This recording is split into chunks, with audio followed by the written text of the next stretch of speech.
One of our quiz questions at the very beginning of our lecture was, what do prejudice, germs, and cockroaches have in common? The answer is all three reproduce like bunnies.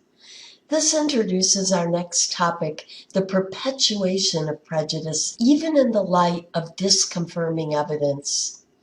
A well-known social psychologist who specializes in work on prejudice once said, "Prejudice is like a social disease. Though unlike contagious physical diseases, social diseases are impossible to quarantine."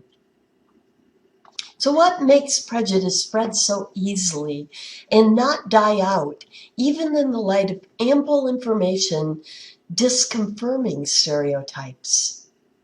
Remember that oftentimes people are motivated to not appear prejudiced even when they are. This takes a lot of vigilance and cognitive effort and can be awkward and tiring. For this reason, sometimes whites avoid interacting with blacks, straights with homosexuals, abled with disabled, etc. Avoiding interactions with members of a group buffers us from learning evidence that disconfirms our stereotypes, thus keeping those stereotypes alive and well. What about when we are exposed to members that disaffirm our stereotypes? There is an unconscious tendency to subtype these individuals to make a smaller subcategory of exceptions. For instance, one might consciously conclude that while most African Americans are not intelligent, there is a small group of professional African Americans, like the Obamas in the fictional Huxtable family. In this way, they have preserved their stereotype. It is much easier on the ego to create a little subgroup than to admit we were wrong about our whole stereotype, and much easier cognitively than to have to attempt to change our whole stereotype, thereby keeping our stereotypes alive and well. Another factor that promotes perpetuation of prejudice is Dollard's frustration-aggression hypothesis. This hypothesis shows how once a group or individual aggresses on another, both parties can get caught in a feedback loop of escalating hostility and violence. It all begins with any blocked goal. The blocked goal leads to frustration.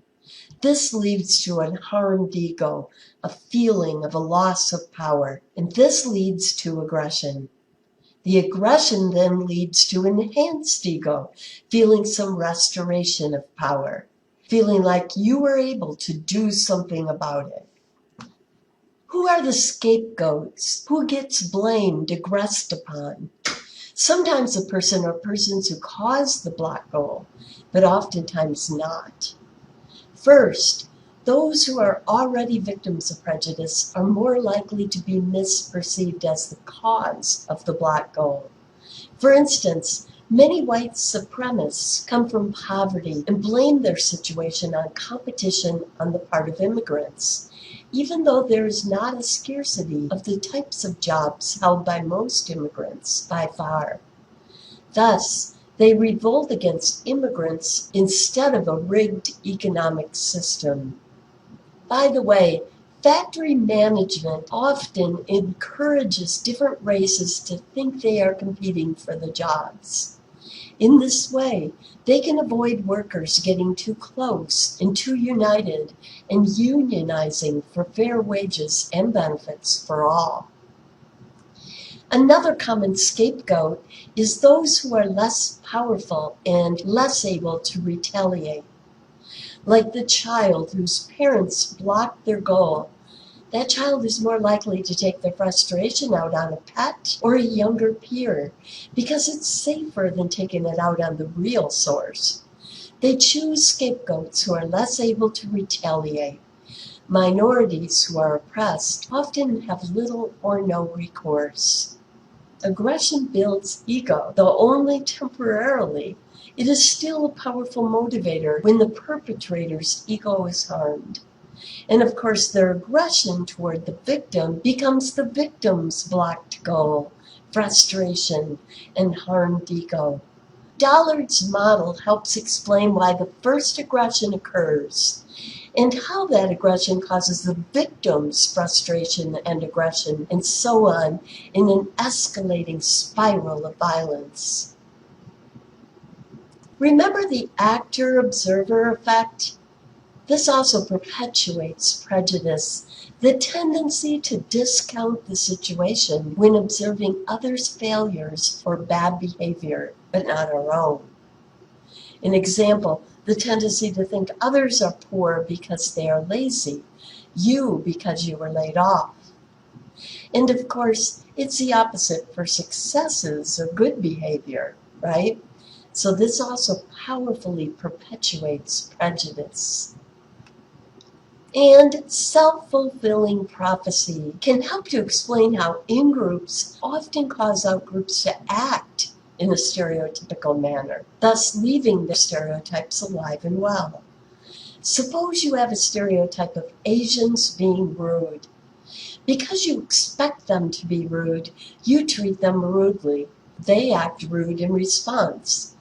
What caused their behavior? Your treatment. Now, don't get this confused with stereotype threat, right? Where poor performance is caused by anxiety, which is caused by knowledge of the stereotype. So with these many processes working to keep prejudice alive and well, how can we reduce prejudice? We will look at that in our next segment.